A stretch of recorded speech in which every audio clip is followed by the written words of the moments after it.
Good afternoon. Thank you for coming today. It's been a very difficult and tragic weekend here in Cincinnati. On Friday night, the West End community was shaken to its core by a sickening, unacceptable tragedy. In a vibrant neighborhood, right next to a local park, just a walk from a historic elementary school, 6 residents were shot. 5 of the victims were children. An 11-year-old boy was killed. And one of the other 5 victims remains in treatment at a local hospital. This community, a community full of life and energy, is now forever changed. Since the shooting, we spent time with residents in the neighborhood, the city manager and I and the chief yesterday and today, and the overwhelming message that we have heard is one of unimaginable trauma. Almost every door we knocked had children living in the home. The West End is a community of families, of young kids.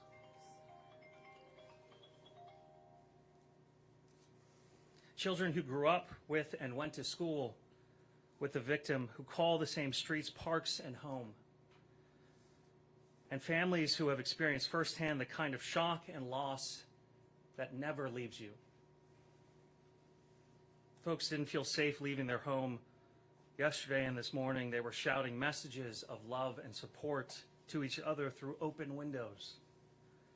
But they were too wary to go outside. They were feeling shattered by the reality that a child whose only concern in life should be playing and learning and growing could be taken from us because a deadly weapon was on their community streets. But even in this tragedy, the West End embodies love and hope and grace. To everyone grappling with the trauma of this tragedy, we are here for you now, and we will continue to be here for you.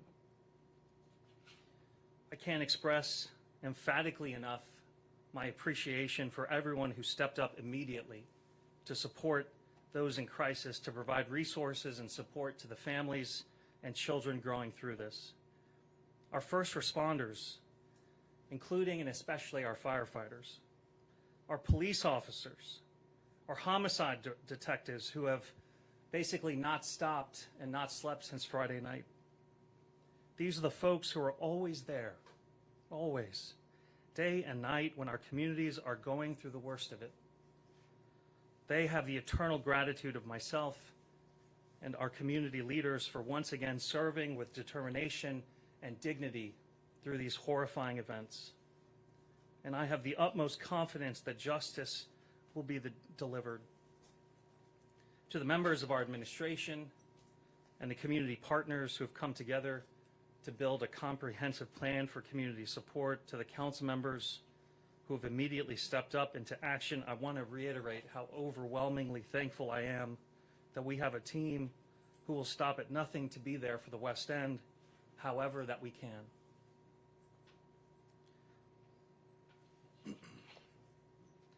"22 rounds were fired. 22 rounds in a moment into a crowd of kids.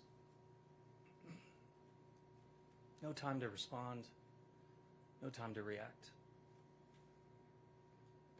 That is the reality that these kids had to live through, and the reality and the trauma that they will have to deal with for the rest of their lives. This is a moment where each of us has to be all in. And I assure you that we will be right now and into the future until we put a stop to this senseless, unacceptable violence. I'll now bring up City Manager Sherlong to discuss what's next.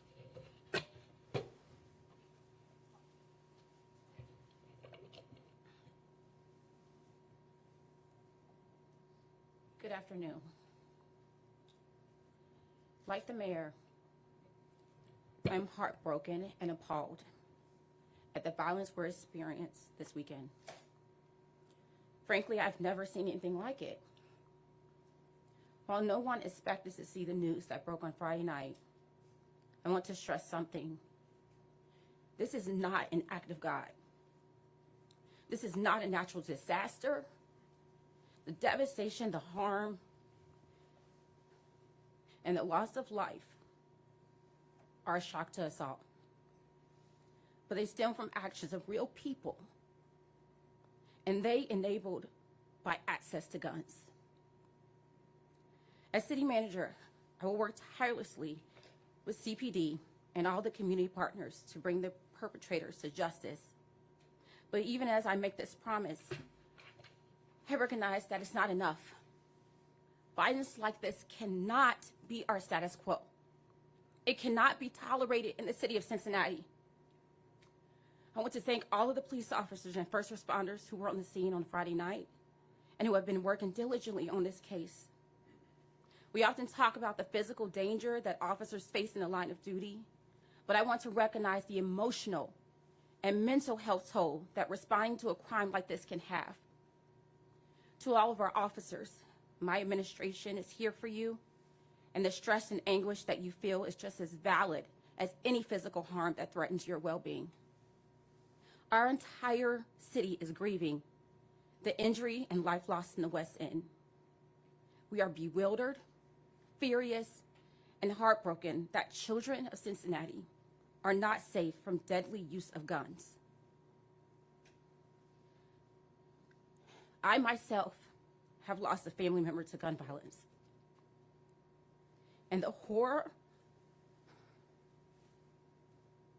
of a life taken so quickly is something I will never truly comprehend. We will continue to swiftly react to violence, and we will redouble our efforts to prevent its root cause. Our comprehensive approach to public safety relies on data-driven decision-making, interventions that target violence without exaggerating it, and work directly with community to make our neighborhoods safe.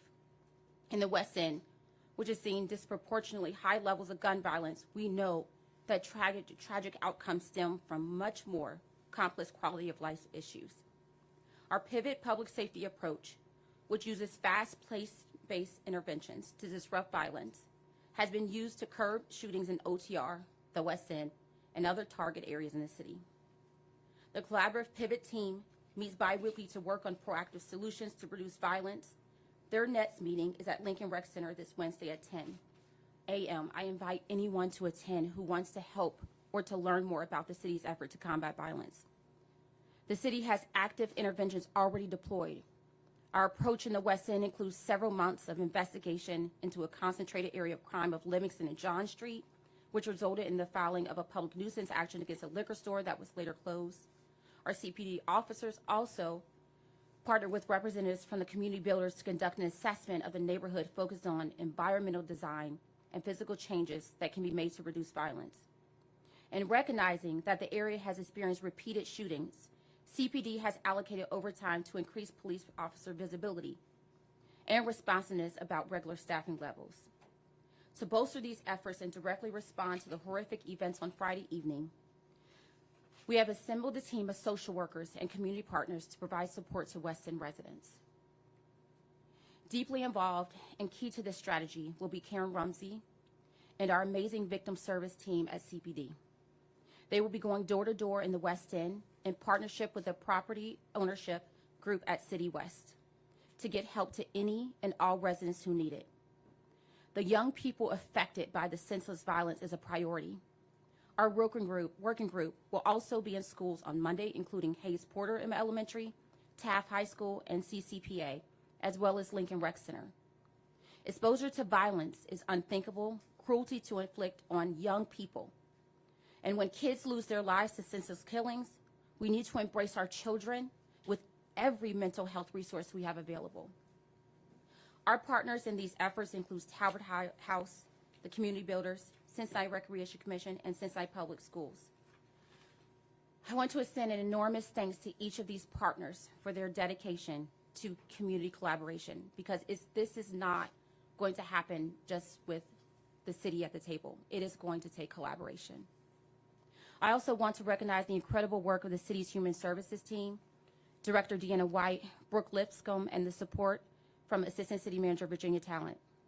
We need decisive actions like these in the wake of tragedy, but reacting to the problem will never solve it. We need to be proactive. We need to be vigilant, and we need to be collaborative. And we need your help. Again, we've been saying this over and over and over again. If you have a gun, you need to store it safely. You need to store it safely. That is your responsibility.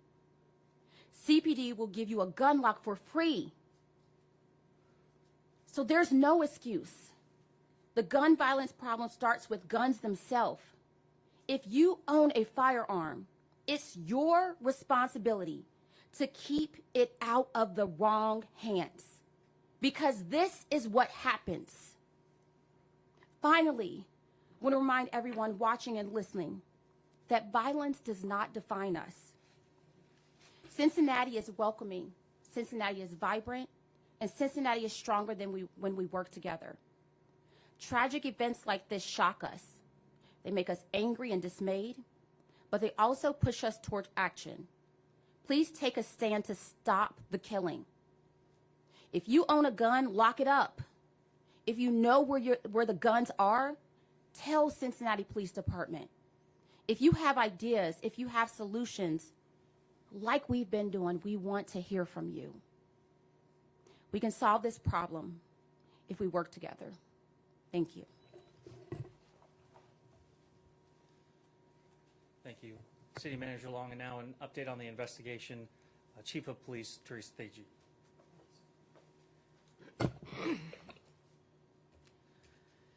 Good afternoon. Thank you for being here today. I've stood here at this podium before many of you on numerous occasions.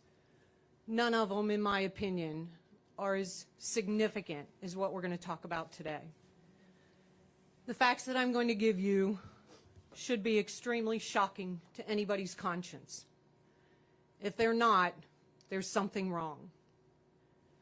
I don't care how far or near you live from the West End community, you should be appalled at what happened Friday night. Now for the facts of the incident. On November 3rd, at approximately 9:30 p.m., District 1 officers responded to the 700 block of Bent Drive for the report of several people shot. When the officers arrived, they located 6 shooting victims. 6 shooting victims. 3 of the victims were transported to Children's Hospital Medical Center. 2 of the victims were transported to the University of Cincinnati Medical Center. And 1 victim was pronounced deceased at the scene. As for our last update, only 1 shooting victim remains hospitalized, and they are currently in stable condition. The deceased victim was a black male, 11 years old, and was a West End resident.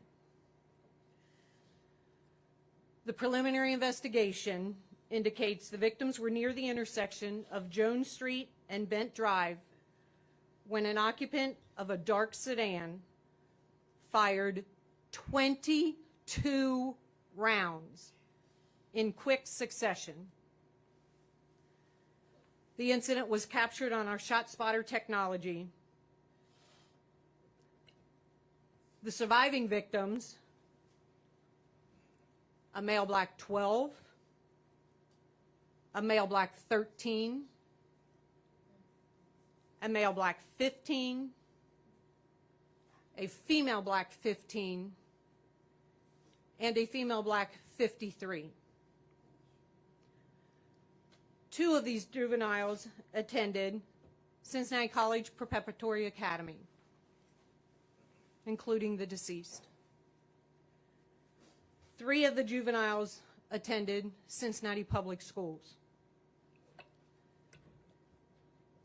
A couple of things I want to say beyond the facts of the incident. My sincere gratitude goes to the medical professionals at the University Hospital and Children's Hospital. I don't think we realize here in Cincinnati the talent at those hospitals that help these individuals survive. So thank you to the medical professionals. Thank you very much to Cincinnati Fire Department, also first responders on the scene with our officers, and what they had to see and deal with, they will carry with them for the rest of their careers. To the men and women of the Cincinnati Police Department, my gratitude is beyond words for what you handled that night. When I arrived on the scene, the men and women of Cincinnati Police Department were doing their job flawlessly. Nobody had to be told what to do. They jumped into action immediately, and I am extremely grateful for that. To our homicide unit, as the mayor stated, since Friday evening, they have been working endlessly on this case. They will not stop until they solve this case. I know how they are, and I admire their dedication. My closing comment is to the person or persons responsible for this violent act. Turn yourself in. Turn yourself in. Call a loved one. Have them turn you in. Because if you don't, we will find you and we will bring you to justice. Thank you. Thank you, Chief. And now we are honored by the presence of the deceased victim's family. Isaac Davis, victim's father, is here. Lakeisha McFarland, the victim's mother. Diane Jones, the grandmother. And Kashia Tucker, a loved one. We'll ask Mr. Davis to provide a brief remark.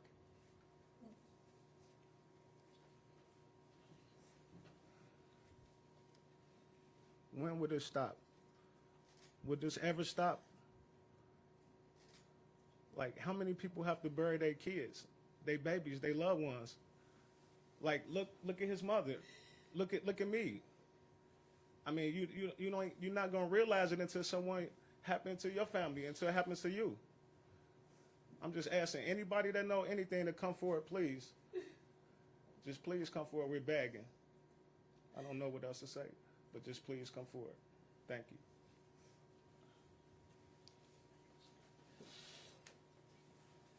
Thank you. Before we take questions, we'll excuse the family.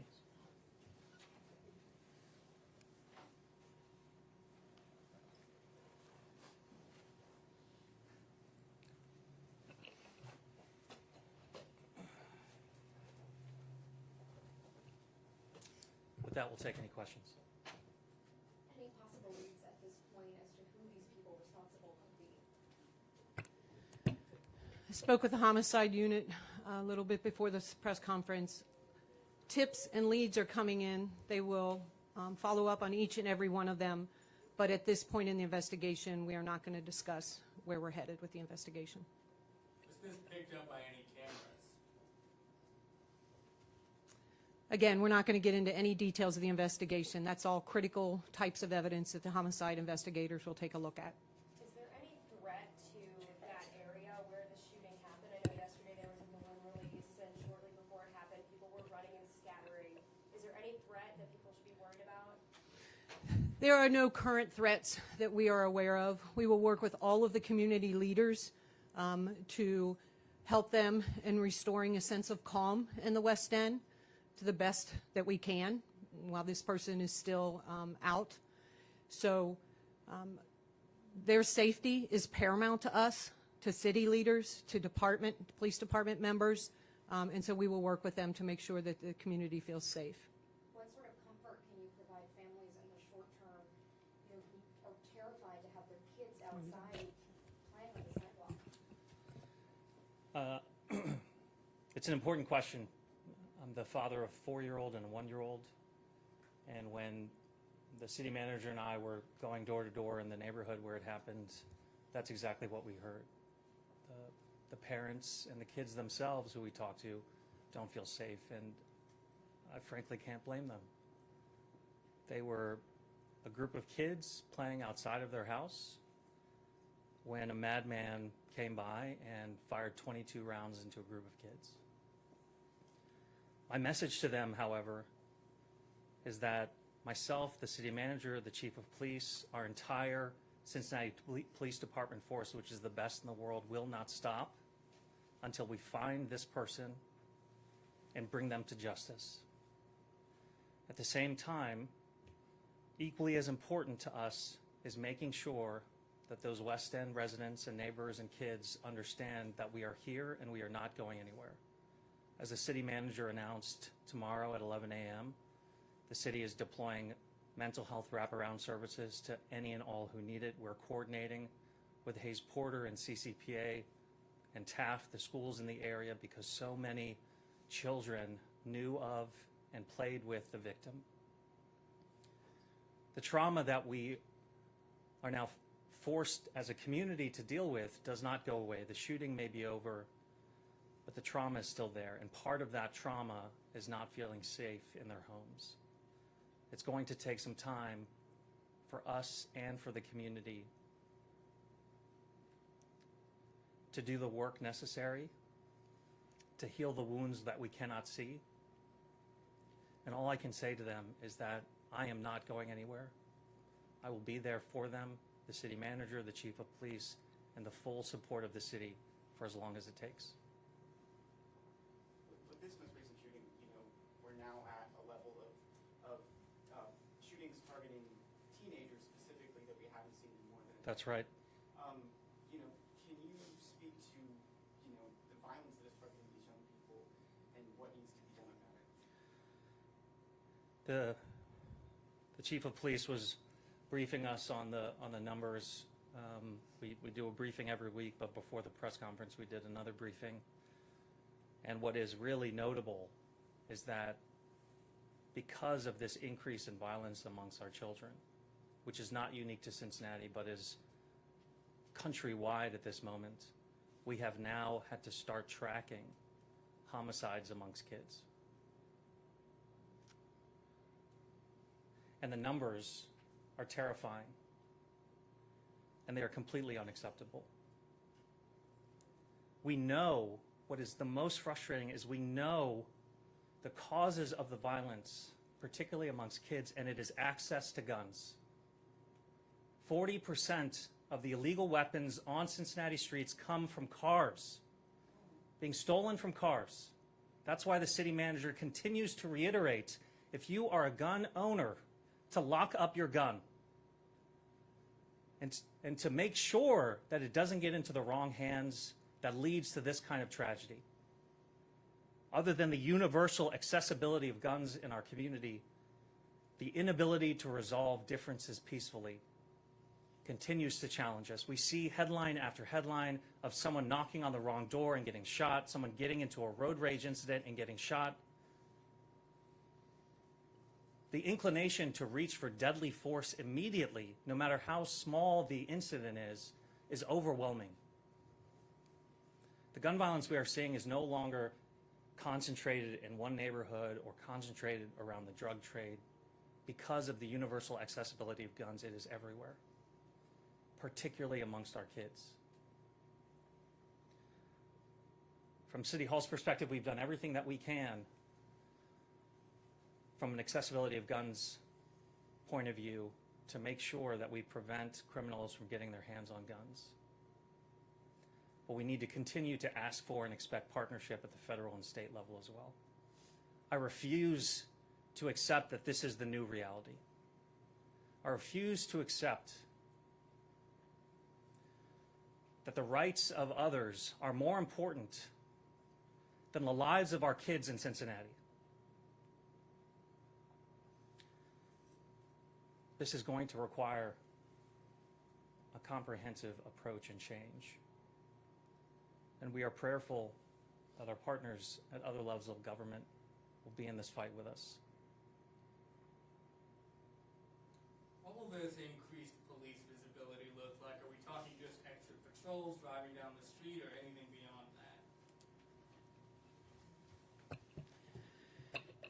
Yes, so we will be convening as a leadership team of the Cincinnati Police Department and discussing resources needed to, again, create a sense of safety in the West End for the communities. That will include uniform presence as well as non-uniform presence. We have cameras, we watch the cameras, we have other types of technology. It will be a comprehensive approach. Any final questions? Can you speak to the level of gun violence, particularly in the West End? I know the city manager said they're facing a disproportionate level.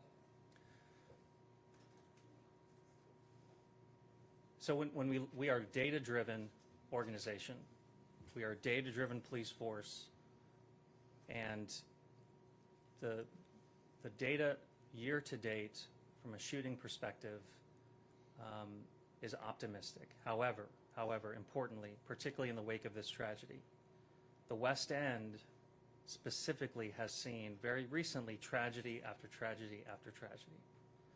And so there is no doubt that City Council, the administration, CPD, the mayor's office, we are all focused on the West End and making sure that the violence that the residents there have experienced very recently, not just this shooting, but previous incidents of violence, that we prevent that from happening in the future, using all the resources to bring to bear to support the West End for crime prevention, but also making sure that the real trauma that they are experiencing is also prioritized and dealt with. The strategies that we employ to interrupt the violence has worked and continues to work in other parts of the city. We are confident that the strategies that we have invested in are the right strategies. Obviously, the West End is our priority, and obviously, it is our priority to stop the violence. We've seen the number of people hurt or killed in drive-by shootings this year is significantly higher than what we saw last year. How do you crack down specifically when it comes to drive-bys? Yeah. The drive-by shootings are a confluence of two national trends that are affecting Cincinnati, but also affecting other parts of the country.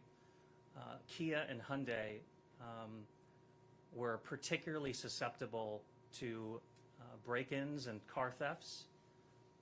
That fact coinciding with, as I've mentioned, the universal accessibility of guns has created a very dangerous situation. CPD has deployed strategies in order to address that, but you're absolutely right. These kinds of incidents are absolutely happening in our city, and they're absolutely unacceptable. I'll let the chief talk about any specific strategies. Yes, so to the mayor's point, we have seen, like everywhere else in the country, a real problem with thefts of Kia and Hyundais. And we have also seen those thefts of those cars associated with violent crime in our communities. That being said, I think an important fact to understand is the vehicle is just the mode of transportation for somebody to shoot somebody. We've seen them be on foot and fire a firearm and shoot somebody. We've seen them on bicycles. So the fact that they are in a vehicle does not change the way we approach the investigation to each and every shooting. It's simply a mode of transportation that they find convenient. And so we also try to interrupt that. One more question. Do we know if this was random or targeted at all? Are you able to? Again, too soon to tell in the investigation. Thank you for your time, everyone. Sure, you can stop watching, but let's be honest, you want to know more. Tap the links or even better, click subscribe to stay in the know.